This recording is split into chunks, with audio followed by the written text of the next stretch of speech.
Okay, BJP is mounting pressure on Mamata Banerjee. Now, the BJP Purulia MP Jyotirmoy Singh Mahato has written a letter to a director of ED requesting a thorough investigation and arrest of the West Bengal Chief Minister Mamata Banerjee over the RG Kaur rape and murder case. He's also alleged financial irregularities involving Sandeep Ghosh. Let's listen in. Okay, I'm going to go across to my colleague Kamalika. Kamalika, we were just discussing this a short while back. More and more political pressure mounting on the West Bengal Chief Minister. At least the BJP wants to keep that pressure going. Yes, the BJP wants to keep that pressure going. The pressure is from BJP, the pressure is from left. Moreover, the pressure is from the common people of Bengal, common people of Kolkata. You know, what I've been stressing, what I have been seeing for the last 1 month is the common Bhadralok Bangali. They are very irritated with whatever is happening, whatever steps has been taken, whatever faults were there in Kolkata police, and whatever administration has done. So the people on road, be it the lawyers, be it the rickshaw pullers, be it whoever, everybody seems to have protested on this.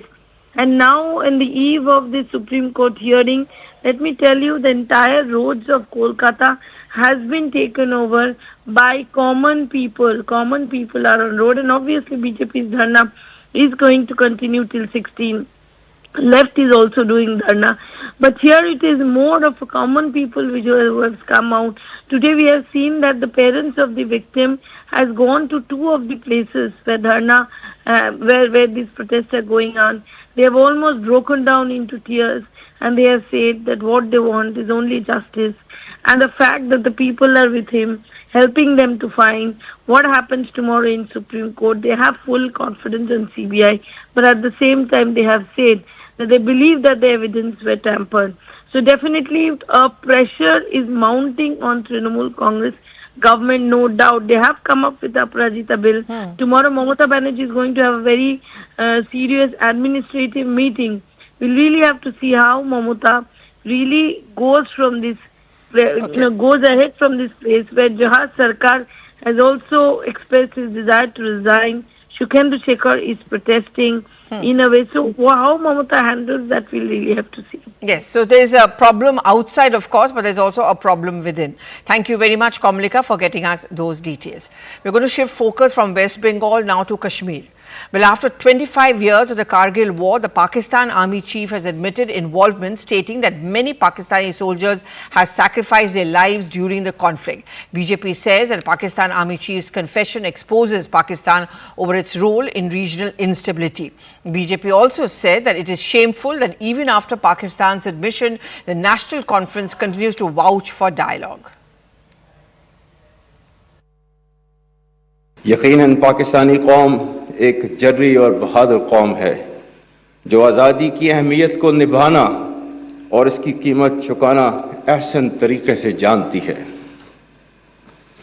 1948, 1965, 1971 या कारगिल की पाक बहारत जंगें हों या सियाचिन का महाज, हज़ारों शहदा वतन की सलामती और हुर्मत की खातिर कुर्बान हुए। देखिए, सच सामने आया है। भारत ने कभी पहले युद्ध नहीं किया, लेकिन अगर किसी ने किया है तो उसको करारा जवाब दिया है। 1965 हो, 67 हो या कारगिल वार हो, पाकिस्तान को अच्छा मजा सिखाया है। लेकिन कभी कभी इस प्रकार के जो सत्य बोल हैं वो उनके मुंह से निकल जाते हैं।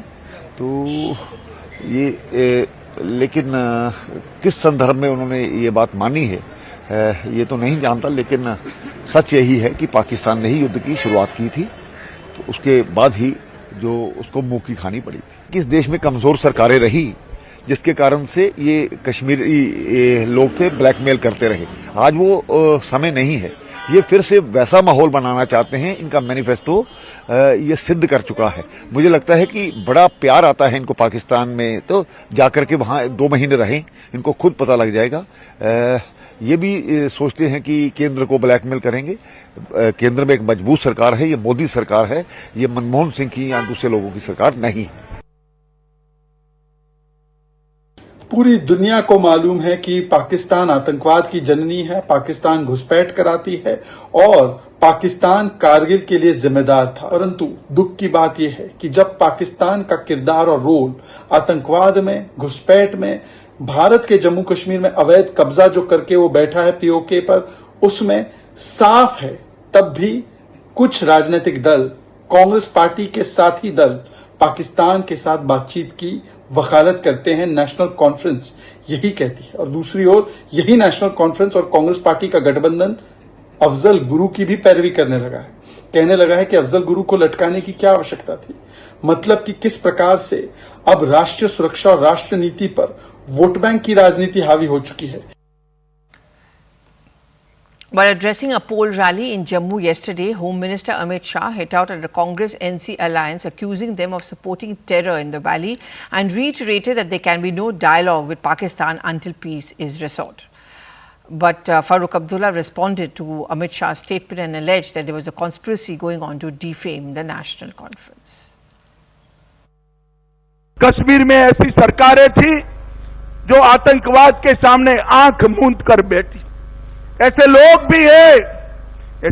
भी हैं जो शांति होती थी तो यहां आकर मुख्यमंत्री बन जाते थे और आतंकवाद होता था तो दिल्ली में जाकर कॉफी बार में कॉफी पीते थे।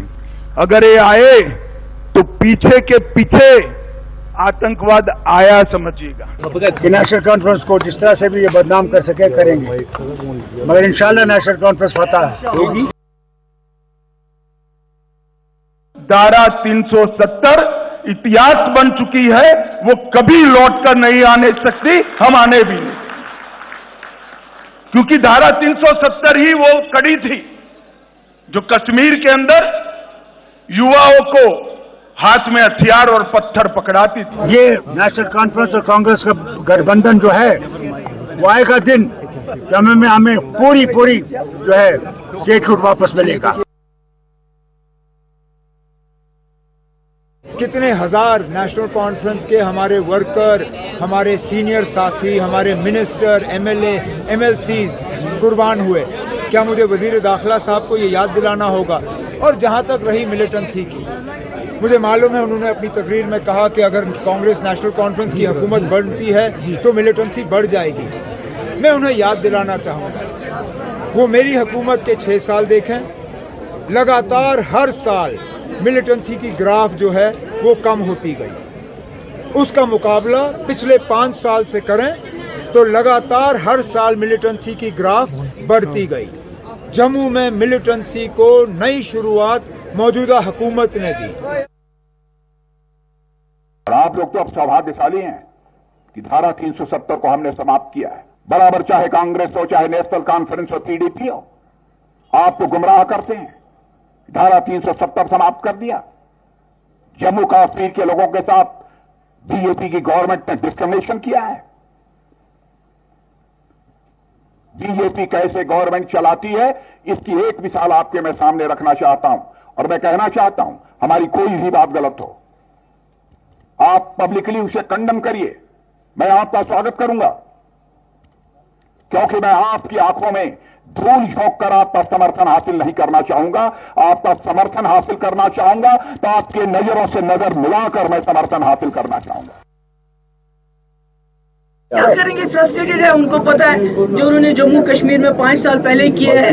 लोग बहुत गुस्से में हैं, लोग उनसे बहुत नाराज हैं और लोग जो है बैलेट का इस्तेमाल करके उनको जवाब देना चाहते हैं, इसलिए वो कुछ भी कह सकते हैं। देखिए, मेरा ये मानना है कि आंतरिक सुरक्षा के जो मुद्दे हैं उन पर ओछी या हल्की टिप्पणी करने की बजाय जो वाकई में राष्ट्रीयता को मानते हैं, राष्ट्र को न सिर्फ एकजुट रखने में बल्कि राष्ट्रीय सुरक्षा को अहम मानते हैं, उन्हें इस प्रकार के बचकाना बयान नहीं देने चाहिए। जो बीजेपी वाले हैं ये वो बीजेपी वाले हैं जिन्होंने बोला कि हम नीतीश कुमार के साथ नहीं बैठेंगे चाहे आसमान जमीन पर गिरे, और 5 दिन के बाद उनके साथ हुकूमत बनाई। तो मुझे तो इनकी बातों पर उतना कोई भरोसा है नहीं।